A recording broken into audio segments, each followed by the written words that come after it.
At Arizona State University, we're bringing world-class education from our globally acclaimed faculty to you.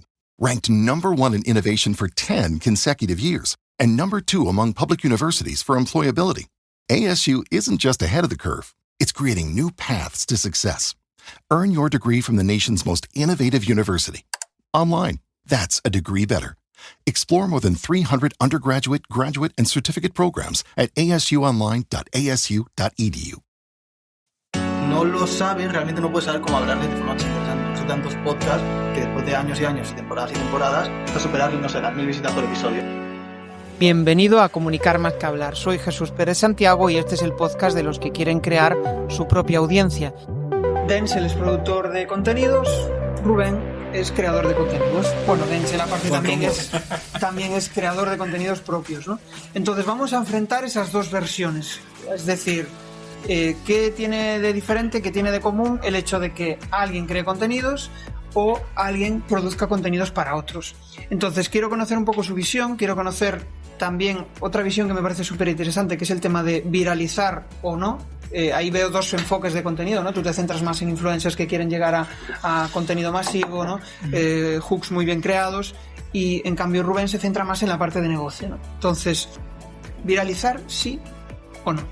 Y aquí quiero saber un poco la visión de los dos. ¿Lo doy caña? Dale caña. Vale. A ver, el tema está en... Depende de cuál sea tu objetivo. Es decir, decías que nosotros, por ejemplo, trabajamos más con viralizar a las personas. Realmente no es exactamente así porque depende de lo que busque. Hay clientes que llegan buscando un alcance, una reputación, una imagen, llegar a muchísima gente. Y claro, el objetivo es viralizar. El objetivo es cuanto más impactemos, mejor. Pero hay también muchos clientes que vienen con un objetivo comercial, de que quieren vender X, con un objetivo de una campaña específica, o sea, que vienen buscando un resultado, un KPI concreto, un número concreto, ya sea, leads, ventas, etcétera. Y ahí las visitas solo son una fase más del embudo, pero no son el objetivo como tal. Entonces sí que es un buen medidor siempre el apuntar a viralidad y el apuntar a visitas, y realmente el hecho de que algo sea nicho y vaya orientado a unas personas muy concretas, o sea, a una audiencia concreta, no implica que no pueda ser viral. Es que eso es interesante, o sea, claro. Nicho y viral es compatible. Yo creo que completa. Además creo que Rubén lo sabrá muy bien. Dale un poco si quieres. Sí, bueno, o sea, compatible es total, ¿vale? Lo que pasa es que yo creo que el problema es la gente que intenta vivir de la viralidad, ¿vale? Porque todo lo que sube rápido cae rápido y eso es una realidad. Y yo siempre pongo el ejemplo de gente, por ejemplo, que ha creado una marca personal en torno a la viralidad, ¿vale? Pues, por ejemplo, el hombre este de los bocadillos, ¿cómo se llamaba? No me acuerdo, pero sí, el de... que le tiraba... Que empape. Ese. Pues este hombre ya no puede hacer otra cosa que no sean bocadillos y llamar a la gallina, ¿sabes? O sea, porque entonces ya la gente es como que ya se ha salido de su zona, ¿no? Claro. Y ya no puede hacer otra cosa, ¿no? Y aparte, el problema es que eso cae en el... que luego la gente sigue demandando que siga haciendo eso, pero se cansa. Entonces, me canso de ver esto, pero si haces otra cosa no me gusta, ¿no? Entonces, yo creo que el problema es eso, el construir una marca solamente a través de la viralidad y no a través de lo que realmente ofreces, ¿no? Porque aquí lo que está claro es que cuando tú creas contenido, ¿vale? Sobre todo si te centras, como es mi caso, en YouTube, lo que importa al final es la regresión a la media que tú tienes. Tú tienes una gráfica, ¿vale? Que va subiendo, que es tu crecimiento, y que depende muchísimo de la cantidad de activos que tienes detrás, ¿vale? La cantidad de activos son la cantidad de vídeos, el impacto que estos tienen y tal. Cuando tú consigues meter un viral, lo que haces es meter un pico, ¿vale? Que se puede ir reproduciendo en el tiempo o no, ¿vale? Pero al final sigue habiendo esa regresión a la media. Con lo cual, ¿la viralidad está bien? Sí. ¿Es compatible? Sí. ¿Es lo único que existe? No, es una herramienta más. Y hay que, como decía Denzel, utilizarla con... Es que si piensas en vender, por ejemplo, lo ideal es hacer un contenido que venda y un contenido que se viralice. Porque si juntas los dos es brutal. Claro. Pero no sé hasta qué punto se pueden unir esas dos partes. Se pueden unir completamente. O sea, tú lo que tienes que hacer es entender qué es lo que... Primero entender a quién coño le estás hablando. Bueno, no sé qué código podemos hablar aquí, si puedo... Sí, sin problema. Pero lo primero que tienes que entender es a quién coño le estás hablando. Eso es muy importante. Y si no lo sabes, realmente no puedes saber cómo hablarles de forma que sea interesante. Por eso hay tantos podcasts que después de años y años y temporadas cuesta superar, no sé, las 1000 visitas por episodio, cosas así, ¿no? Porque ellos tienen muchísimo que aportar, pero no tienen... O sea, se quedan en el ellos o en el invitado, por ejemplo. Y tú tienes que entender muy bien a quién estás hablando y qué es lo que esa persona quiere saber. Y esa persona no quiere saber ni tu vida ni la de tu invitado. Quiere saber un interés que él tiene y que resulta que tu invitado es el puente para darle ese conocimiento, ¿no? Entonces, si tú tienes eso claro, realmente puedes coger cualquier nicho, absolutamente cualquier nicho, y hacerlo súper interesante. Hay casos de canales de golf, que puede haber una cosa, en mi opinión, como más nichada y específica y a gente muy concreta, ¿no? Que generan millones de visitas al mes, que generan miles de euros al mes, solamente de AdSense, ni entrar en sponsors y demás, porque consiguen agarrar un objetivo un target muy específico y crear un contenido que puede ser interesante a nivel masivo. Y eso creo que es muy importante. Tenemos a día de hoy ejemplos de todo tipo. Para mí los españoles, que están últimamente muy de moda, tampoco me termina de fascinar ninguno de estos podcasts, pero, por ejemplo, a nivel inglés tenemos de Diario Fasío. Sí, aquí en España hay varios. Sí, está ahí Dani, que me puedo tirar a mi equipo prácticamente 3 horas al día, están dedicadas a hablarles de Diario Fasío. Y es un podcast de Steven Bartlett, un tipo, un empresario inversor británico, que pilla y entrevista a expertos en un tema muy concreto. Igual te trae a un tío que es experto en mierdas, es experto en heces. Y su trabajo es decirte qué está pasando con tu salud en función de tus heces. Y el podcast tiene millones de visualizaciones, o cientos de miles. Porque cogen ese tema y desde los trailers, las promociones, los contenidos en redes, los shorts, el vídeo tu dolor propio en YouTube, claro, van a hablar a lo que a ti te interesa. Y lo que le puede interesar quizá a un ahí público es amplio. clave la continuidad, y para encontrar continuidad también no debes dispersarte en solo lo que quiere la audiencia, es decir, debes de tener curiosidad por ese tema, si no va a Claro. ser complicado que le des continuidad. En el sentido de que a ti te interesa el tema del que vas a... Claro. Obvio, pero es lo que volvíamos. Tienes que saber entender que tú como medio de comunicación eres eso, eres un medio entre la información y la persona. Y es muy importante desconectar del ego. Yo creo que eso es lo primero que tienes que... O sea, no lo primero, pero creo que es una cosa que es muy importante trabajar. Pues eso, ahora que todo el mundo está a tope con los podcasts, ¿no? Y que es lo que está de moda y hacemos todos. Yo personalmente me estoy carrileando el año a nivel de dinero a base de podcast, o sea que está genial todo el esto. mundo. Pero tenemos que entender que la gente entra al podcast como: voy a hacerme un canal, voy a tener no sé cuántas miles de visitas, voy a tener no sé cuántos miles de suscriptores y la gente me va a adorar.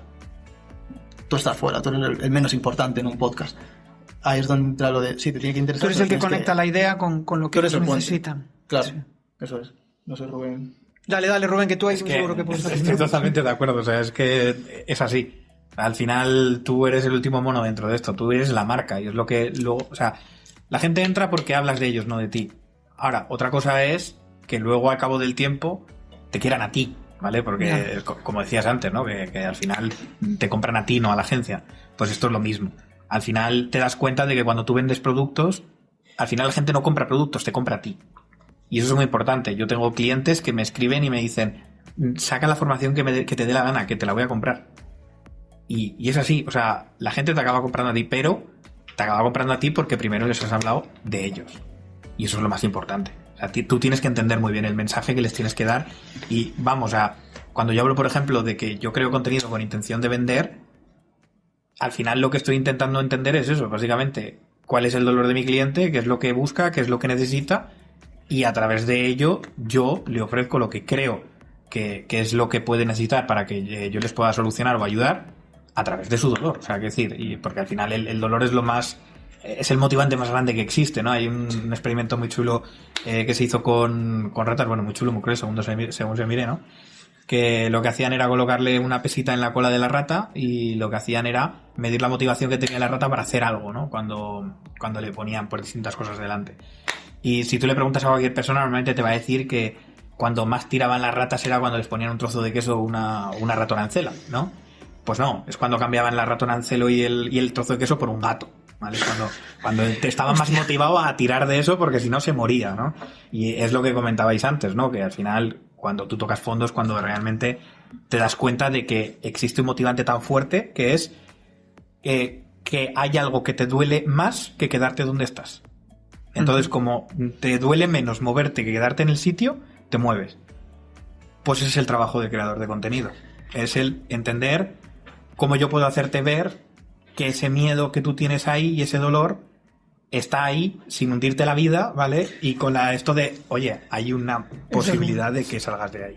Es obsesionarte con entrar en la mente de ese público objetivo. Y eso es el sentido que tú le puedes ir dando. Sí. A mí me genera muchísima curiosidad eso, ¿no? El saber cómo, hostia, si hago esto capto la atención. No sé quién coño, el otro día escuchaba creo que es MrBeast, que lo que hacen es, o sea, no sé, tienen una persona que se encarga de hacer 20.000 covers y testean durante el día las covers, las van cambiando. No sé si lo comentaste tú en un podcast. Nosotros hacemos como, es una barbaridad. Por ejemplo, para los podcasts vamos a hacer entre 20 y 40 y tantas combinaciones de título miniatura y las vamos alternando. De hecho, una cosa que hacemos ahora es que con los podcasts hacemos esto antes de grabar el podcast, incluso antes de hacer de escribir la entrevista que se le va a hacer al invitado.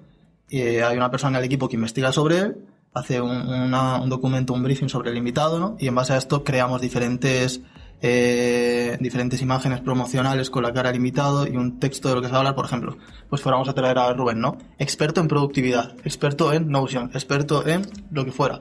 Vale. Hacemos varias alternativas en función de los temas que podemos hablar con Rubén y corremos eso como anuncios y vemos cuál de todos esos ha conseguido pagas un poquito de publi al principio para testar, pero 50 euros a la semana o ni eso, o sea que con mucho menos puedes sacar resultados de miles de personas a las que has impactado, que te están dando ya pistas de por dónde tirar, y antes de empezar a grabar ya sabes por dónde tienes que llevar los primeros momentos de la entrevista, por dónde tienes luego que ir dirigiéndola, ¿no? Ya sabes casi cómo te tiene que salir el tráiler para que la gente cuando haga clic siga viendo más rato, ¿no? Eso es una cosa súper valiosa que a mí esto de las llamadas de ventas lo que suele hacer el vale, ¿cuánto cuesta? O sea, ya quiero empezar. Y es un poco eso, MrBeast, todos hablamos de él siempre porque es el que más lo ha viralizado, ¿no? Y lo ha vuelto como más accesible a todo el mundo, pero viene siendo realmente tomarte como algo profesional lo que estás haciendo, que es crear contenido y entender muy bien que la gente no te va a ver porque seas tú, sino que tienes que esforzarte en ganarte su visualización y su tiempo segundo a segundo. Y eso va desde una miniatura que llame su atención,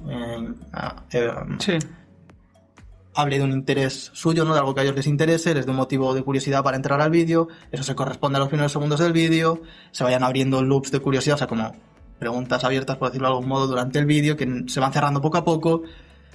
No vale con poner la cámara y empezar a hablar porque sí, ¿no? Sino que tienes que ir dándole a la gente motivos para ver de principio a fin y ganarte su visualización. Qué bueno, esa parte psicológica de entrar en la mente me flipa. Rubén, Denzel, quiero que penséis en ese momento cuando en tu caso tienes crisis de creación de contenidos y en tu caso tu cliente tiene crisis de creación. ¿Qué suele suceder? ¿Qué es lo primero que pasa? La primera emoción que se os pasa por la cabeza cuando estáis ahí en ese punto. No existe. O sea, quiero decir... No existe. Es imposible hoy en día quedarse sin ideas de contenido. O sea, tú en cuanto... No, me refiero más a crisis, que dices tú, hostia, estoy hasta los huevos, quiero parar. O sea, pero ¿quieres parar porque estás cansado? ¿Porque estás...? Porque igual no le encuentras sentido a lo que estás haciendo... Va más por ahí, va por una crisis más de creación, no tanto por tener ideas infinitas, que sí. Okay. Que las puedes tener, pero dices, joder, tengo ideas infinitas, pero esto ya no me llama. Vale, entonces aquí lo que se trataría primero es de investigar o sea, no el por qué no te llama, sino qué ha sucedido para que tú te sientas así, ¿vale? Uh-huh. Y empezar a investigar por esa zona, porque muchas veces eso simplemente es, digamos que el síntoma de algo que viene detrás, ¿vale? Bueno, normalmente es así, en la mayoría de los casos. Pero esto pasa en todo, o sea, tú en cualquier aspecto que te pase en la vida de ¿por qué procrastino cuando quiero hacer algo? ¿Vale? No es porque, o sea, la gente normalmente te dice, vale, la explicación simple, porque algo te parece muy grande, porque algo te parece con un resultado incierto, por lo que sea, vale. Eso es, digamos, que poner la tirita a lo que está sucediendo.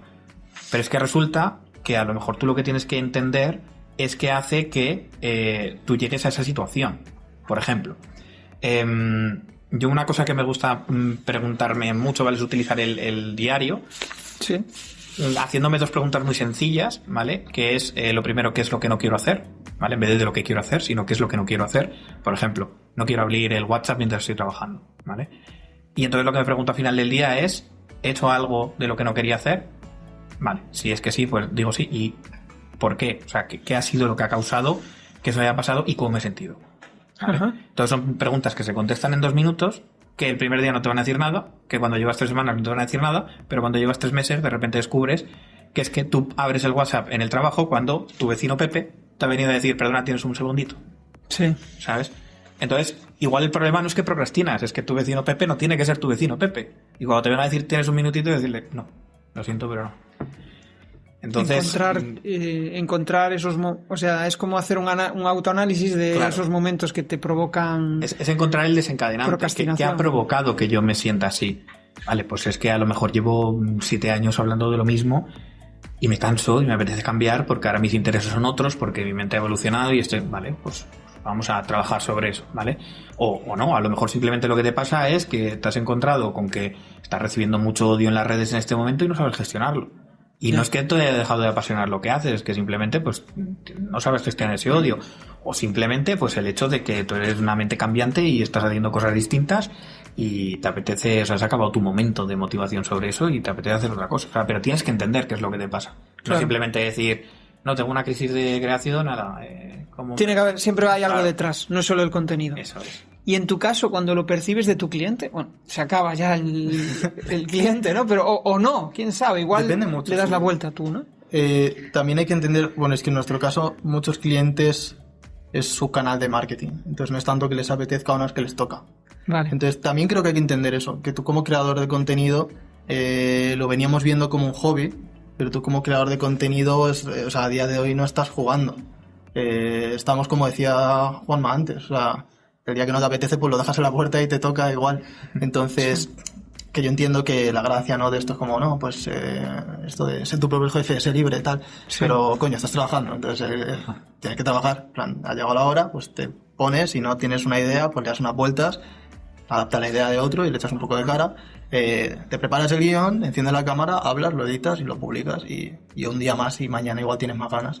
O, oye, o investigas o empiezas algo nuevo, pero creo que también hay que tener o sea, es un poco más cuestión de disciplina que de buscarle, yo creo, la vuelta de qué está pasando y qué no. Y al final, pues eso es, por ejemplo, cuando pasa con clientes nuestros, viene mucho de... O sea, no suele llegar tanto ese problema porque vienen a esto, no vienen a... Están creando una vía de marketing para algo. Es un canal más de adquisición de clientes, de atención para sus negocios, por lo cual no hay un día que no les apetezca ganar dinero. Claro. Sí, ese es el acicate. Sí. Es lo que te hace decir, hostia, tengo que hacerlo. Dale, Pilar. Sí, yo creo que, por echarte un cable, a ver, corrígeme si me equivoco, yo creo que Jesús se refería más a personas, a emprendedores como yo, que tenemos nuestro propio negocio y todavía no estamos en el punto en el que delegamos esa creación de contenido y que la creación de contenido se convierte en un must si quieres llegar a clientes que no están a tu mano, que no están a una línea de teléfono, ¿no? Entonces, bueno, sí, yo creo que ahí se hace un poco más costa arriba, puede haber crisis. En mi caso, la verdad es que no, yo me pegaría el día. Pero sí que tengo esas crisis, ¿no? ¿Cómo estoy contando? Bien. Ya. Pero yo creo que iba por ahí, ¿no? Sí, a mí me pasaba muchísimo. Tiene sentido. Eso de, ¿no?, de decir... Como creador tú. Claro, de decir, ¿a quién coño le importa lo que yo tenga que decir hoy sobre cómo Todos hacer un buen sentimos vídeo? eso en algún momento. ¿Y por qué si haces esto en Instagram vas a vender más? Pero es un poco... Es que a mí me vuelve a lo de antes igual, ¿no? De si lo estás haciendo, pues eso, como un emprendedor que está empezando y que estás tratando de coger el hábito de crear contenido y de poder crear una marca personal alrededor de eso para poder atraer clientes, una audiencia que luego poder monetizar o lo que sea. Igual lo estás construyendo para en un futuro poder convertirlo en un trabajo o que sustituya el trabajo que tienes ahora, ¿no? O para poder construir en base a esto una carrera. Creo que tienes que creértelo. Yo, por ejemplo, igual me costaba muchísimo porque yo cuando empecé, yo estaba en mi casa con un portátil diciéndole a mi madre, por favor no me molestes que tengo una reunión. Sí, Entonces, ¿qué dices, chaval? Claro, exacto. Entonces, mi referente, yo veía a Gary Vee y yo decía, bueno, tengo que ser como Gary Vee, pero yo no soy Gary Vee. O sea, no tiene el mismo efecto que yo me grabe, o sea, un extracto de una reunión mía con un tío que no le importa a nadie y con yo que tampoco le importa a nadie, hablándole a ese tío de lo que tiene que hacer en Instagram para sus 2 seguidores. Que una reunión de Gary Vee diciéndole a un CEO de una empresa millonaria lo que tiene que hacer, pues claro, cambia mucho el escenario. A mí lo que me ayuda mucho es creérmelo. O sea, yo no soy Gary Vee, pero le voy a echar jeta y voy a hablar como si fuera Gary Vee y lo voy a editar como si fuera Gary Vee y lo voy a publicar como si fuera Gary Vee. Hay una frase que me encanta que es haz como hasta que suceda, sí, ¿no? Sí. Y al final tienes que meterte en ese papel para que la gente empiece a creerte, aunque seas impostor muchas veces. Sí, es echarle eso. Ser un poco impostor, o sea, en lugar de asustarte por estar impostando. Y aquí volvemos un poco, yo es que soy muy fan del dolor, ¿vale? Debo ser un poco médico o algo así, pero Volvemos a lo mismo. Nadie emprende por amor, por mucho que lo digan. Emprendes porque hay una situación que no te gusta y quieres cambiarla. Ya sea que ganas poco dinero, que sea porque no te gusta tener jefe, que sea que... lo que sea, ¿vale? Hay gente que te venderá Lambos, otros que te venderán libertad, cada uno que venda lo que quiera, pero en el fondo es que hay una situación de nuestra vida que no nos gusta y queremos cambiarla. Entonces queremos cambiarla y entonces qué mejor que utilizar como otro motivador extra hacer algo que nos guste, ¿no? Ya que cambiamos, pues por lo menos dejamos de sufrir y hacerlo algo que nos apasione, ¿no? Yo me gusta tener muy presente siempre eso, que es aquello que realmente me dolía para querer cambiar esto. Entonces los días que no tengo ganas de levantarme a crear contenido, me acuerdo de cuando yo estaba en una empresa en la que yo era un número más, en la que tener iniciativa estaba mal visto y en la que yo no me sentía a gusto cuando había personas que tomaban decisiones con las que yo no estaba de acuerdo, ¿vale? Eso a mí me hace decir, vale, pues levántate y ponte a hacer contenido, ¿no? Entonces... Inconscientemente, justamente, yo también he llegado a ese punto y no, o sea, no es que haya tenido una formación o un aprendizaje que me hayan dicho, hostia, haz esto para... Pero es como que tu cerebro busca esas propias respuestas a... Oye, búscale un sentido a esto nuevo que estás haciendo, que te mola, que te gusta, pero hoy tienes un mal día y no le encuentras sentido. Sí, a ver, el problema es que siempre estamos achacando todo, o sea, siempre intentamos llevar todo, nos ha metido mucho el tema del positivismo. Sí. Y intentamos achacar todo mucho siempre, todos nuestros objetivos, todas nuestras metas, todo lo que nos planteamos, lo llevamos siempre desde una búsqueda del beneficio, ¿vale? Y el beneficio al final es un motivador extrínseco, eso está, hay un estudio de psicología que se llama el efecto de sobrejustificación, que habla sobre cuando es un experimento que se hizo con niños, ¿vale? Para hacerlo muy resumido, al final lo que viene a decir es que cuando tú metes alguna motivación externa, matas la motivación interna, ¿vale? Por eso cuando a la gente le empiezan a pagar por algo que le gusta, que era un hobby, deja de convertirse en un hobby, ¿vale? Y dejas de hacerlo por amor al arte porque si ya no me pagan por ello, pues ya parece que me cuesta más hacerlo, ¿no? Hay gente que lo sigue haciendo, pero cuesta mucho. Entonces... de lo que se trata un poco es de intentar entender que la motivación interna rara vez viene a través de un beneficio, sino que viene a través de un dolor o un miedo, ¿vale? El beneficio es lo que nos marca el rumbo hacia donde nosotros queremos ir. Yo siempre lo pongo con el ejemplo, yo estoy ahora perdiendo peso desde hace un montón de tiempo, y yo cuando me puse a perder peso es lo típico, ¿no? De ¿qué quieres? Adelgazar, quiero perder peso. Eso es el beneficio, ¿vale? Entonces te dicen lo típico de hacer el ejercicio de los 5 porqués, ¿no? De preguntarte 5 veces por qué para entender realmente cuál es esa razón que tienes arraigada para hacer algo. Claro, tú te preguntas, ¿por qué quiero perder peso? Porque me quiero ver bien. ¿Por qué quieres perder peso? No, porque me siento que no sé qué. Vale, empiezas a encontrar, ¿no? Tú escarbar un poquito y bien. ¿Sabes por qué nos hacemos esas preguntas? Porque es más fácil preguntarte por qué quiero perder peso que por qué estoy gordo. ¿Vale? Como empiezas a preguntarte por qué estás gordo, empiezas a escarbar ahí, prepárate. Que te vas a encontrar con una cantidad de mierda ahí dentro que tienes, que no te preocupes que mañana te levantas y te vas a gimnasio. ¿Sabes? Ese es un poco el tema. El hecho de... Vale, eso es un ejemplo un poco extremo, pero para que al final se trata un poco de entender cuando nosotros planteamos algo, ¿por qué realmente queremos hacer eso? ¿Vale? Y ahí se acaban las tonterías. O sea, ya no hace falta estar tirando... O sea, la disciplina es importante, pero no es la base. Es una herramienta que tienes que utilizar en momentos concretos. Y al final, pues eso, no hay mucho más misterio en... Sí, no, pero está guay esa reflexión. Estamos ya llegando al final. Antes de entrar en las preguntas finales, quiero que reflexionemos sobre un tema que el otro día me comentaste, que me pareció súper interesante, que es el de la incomodidad en la calma, ¿no? Al final, cuando somos emprendedores, cuando tienes tu propio proyecto, siempre estás dentro de la incomodidad. Asumes como que nada va a ser para siempre, asumes que todo es cambiante, entonces muchas veces... tratas de sentirte cómodo dentro de esa incomodidad, pero tratas también de buscar la calma. Reflexionemos un poco, 2 reflexiones finales. ¿Quieres hablar cada uno de los dos? Es que esto es una lata muy buena. Yo ahora mismo, cada 2 semanas traigo loca a mi psicóloga con esto, porque yo, por ejemplo, soy una persona que sufre muchísimo de ansiedad y de estrés. Hace 2 años te hubiera dicho, ansiedad yo ni de coña, a mí no me preocupa nada, a mí nada me puede.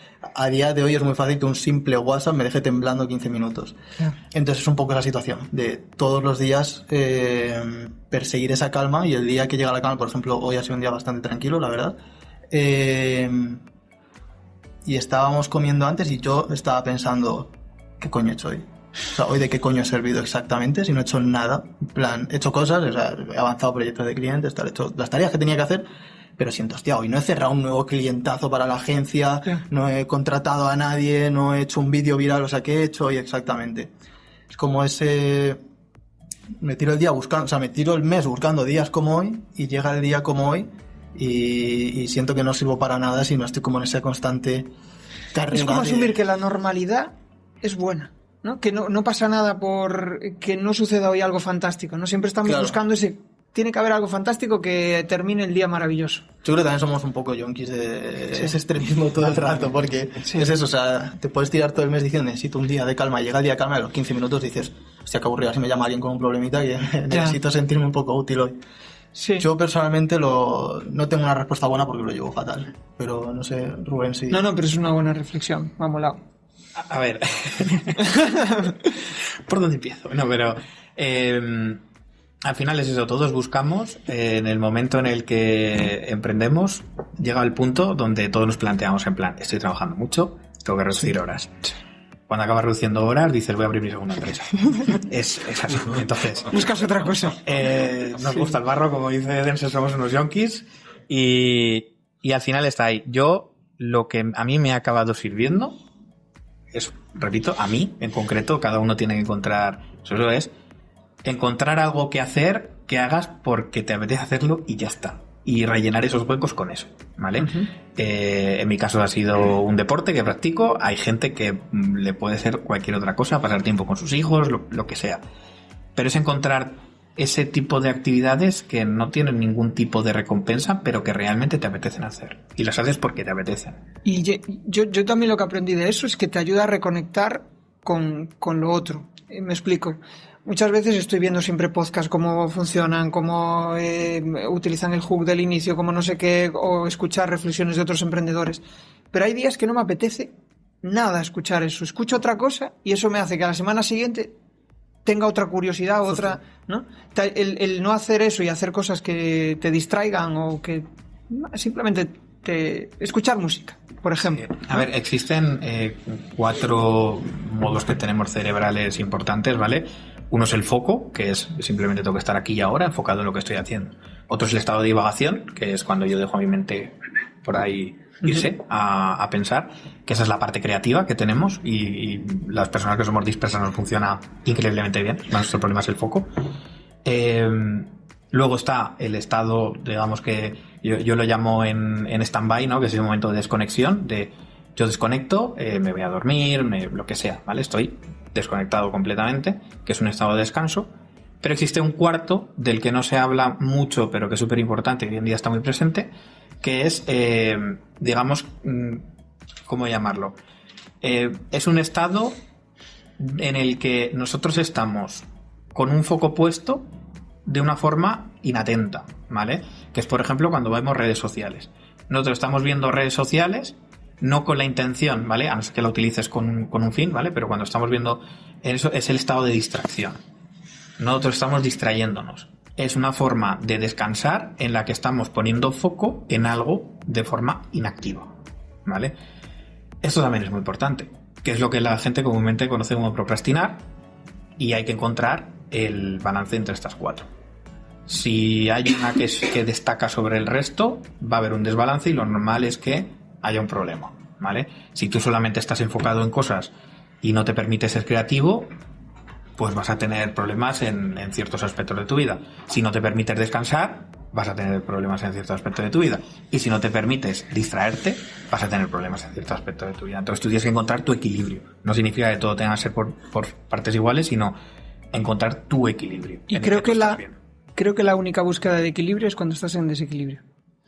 Sí. Que es cuando lo buscas, porque en realidad dices, tengo que buscar el equilibrio, pero no lo encuentras. Pero en cambio, cuando estás desequilibrado es cuando dices, hostia, tengo que reconectar, ¿no? Con la otra parte. Es como que te dejas fluir, por lo menos desde mi experiencia, ¿no? Te dejas fluir y un día dices, hostia, pero ¿por qué coño me metí en tantas cosas?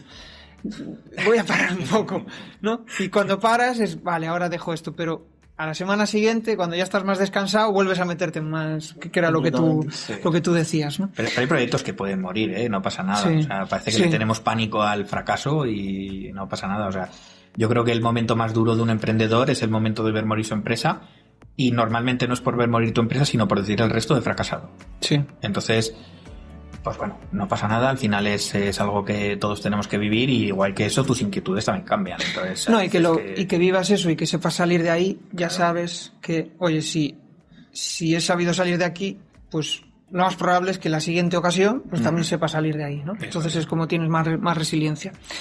2 preguntas y nos vamos. Rubén, un momento en el que hayas pensado volver a Dubái. No lo he pensado. No, a ver, Dubái fue un lugar maravilloso, con muchas cosas muy interesantes en mi vida y muchos aprendizajes, ¿vale? Pero fue el lugar donde entendí que lo que te venden de éxito no es real, que es todo una falacia, que el tener un puesto directivo en una multinacional en el país más rico, donde te están vendiendo continuamente cochazos de lujo, o sea, yo estaba conduciendo un cochazo, pero no tenía a nadie importante a quien llevar en él. Vivía en una casa tremenda y no podía llevar a mis amigos a hacer barbacoas. ¿De qué me sirve tener todo eso si no lo puedo compartir con las personas que a mí me apetece compartirlas, ¿no? Entonces, realmente en España, yo aquí es una situación que es más complicada ahora, pues de tema de impositivo, de temas a la hora de emprender, es diferente, ¿vale? Es más complicado de llevarlo que allí, pero yo lo llamo el viaje por comer jamón. Es lo que hay. O sea, al final tú tienes que entender que estás en un lugar en el que hay ciertas situaciones, y si tú quieres vivir aquí, pues hay ciertas cosas que puedes aceptar o no puedes aceptar, y si no, eres libre de irte, ¿no? Eso. Entonces, yo de momento las acepté, de momento tengo mis red flags, de momento no se han cruzado, mientras no se crucen ahí seguiré, y si me tuviera que ir, probablemente no sería Dubái el lugar en el que volvería. O sea, iría igual de vacaciones, pero a visitar gente y eso, pero a volver a vivir, ¿no? Guay conocer esa parte tuya. Denzel, la última conversación que te haya dejado flipado. Hostia, no tengo ni idea. Puede ser de un podcast, con alguien que te encontraste por la calle, con... Sí, estoy intentando darle una vuelta, porque no me acuerdo, la verdad, hablo con mucha gente y además me cuesta mucho prestarles atención cuando me hablan, pero una que me estoy acordando ahora, que puede que la haya tenido varias veces, pero el otro día me la dijo y me impactó mucho. El otro día pude entrevistar a Pablo Gil, que es un tipo súper interesante, es un economista que ha sido cliente mío durante muchos, quiero decir meses, pero creo que incluso años, y que he podido pasar a su lado mucho tiempo y aprender muchas cosas de él. Y el otro día vino de invitado a nuestro podcast, un proyecto que estamos arrancando y demás, y en la entrevista nos contaba, o sea, nos estuvo contando su historia, cosas de ese estilo, y empatizaba con muchos momentos, guardando las distancias, ya me gustaría a mí parecerme a Pablo Gil, pero él contaba cosas y situaciones de estrés extremo, de subirte por las paredes, que decía, madre mía, son algunas de mis semanas, y luego contaba que eso no servía de nada, ¿no? Que eso a él realmente no había sido lo valioso, y que él lo que más agradecía de su vida había sido como los momentos donde se ha podido parar a verlo o a disfrutar cosas. Es un putísimo cliché del libro de Tim Ferriss, pero escuchárselo decir a él, a una persona que yo he estado con él metido en esos días de estrés máximo, verle decírmelo desde fuera y decir, hostia, ¿cómo estoy disfrutando este podcast? Estar yo sentado charlando con él y yo yo ahí detrás sudando porque la cámara no se desconecte, esto se ha grabado bien, hay que publicarlo el lunes que viene, y ahora que lo llega el editor, que se copie bien en el disco, que se edita a tiempo, que se haga el tráiler, que la miniatura esté bien, que no sé qué, y el estar aquí sentado, estar disfrutando de la charla con él y tal, me hizo recordar, y luego llegar detrás todo el proceso del episodio, ¿no? Y el decir, oye, vamos a disfrutarlo, y además, no sé, me ha hecho comportarme un poco distinto esta semana. Y parar me ha un gustado. Poco, reflexionar. Sí, está guay. Es un clichazo como la copa de un pino, pero... pero de está vez en guay, cuando... tío. Está guay. Bueno. Y esto siempre lo cuento. A veces echamos de menos estar conectados hablando con otras personas, ¿no? Y más, y las nuevas generaciones incluso más, porque es como que todo súper rápido. Hoy venía en el metro y hostia, a mí no me daba tiempo a ver lo que estaba viendo en TikTok. Iba a toda hostia, o sea, literal. Y era 5 segundos, cambio, 5 segundos, cambio. Y digo yo, hostia, que no puedo estar viendo nada, ¿no? Eso a veces te hace reflexionar. Y en En los países nórdicos usan un concepto que se llama la receta social. Básicamente van al médico y no les da medicina, lo que les da es, oye, la receta social, vete a hablar con gente. Y tienen un sitio ubicado para que hablen con gente y no sé si os pasa, pero yo a veces tengo un día horrible y hablo con otras personas que me comprenden. Joder, ya se ha arreglado el día. En la pandemia salió un estudio muy chulo que decía que lo que echaba la gente del teletrabajo, le echaban de menos, no era el volver a la oficina, sino las cervezas con los compañeros. Claro. Y es una realidad, ¿verdad?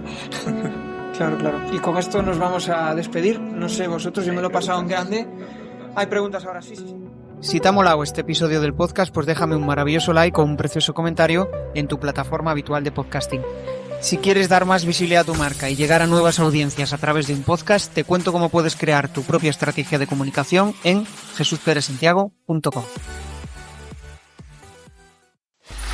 Free audio post-production by alphonic.com. At Arizona State University, we're bringing world-class education from our globally acclaimed faculty to you. Ranked #1 in innovation for 10 consecutive years and #2 among public universities for employability, ASU isn't just ahead of the curve, it's creating new paths to success. Earn your degree from the nation's most innovative university. Online, that's a degree better. Explore more than 300 undergraduate, graduate, and certificate programs at asuonline.asu.edu.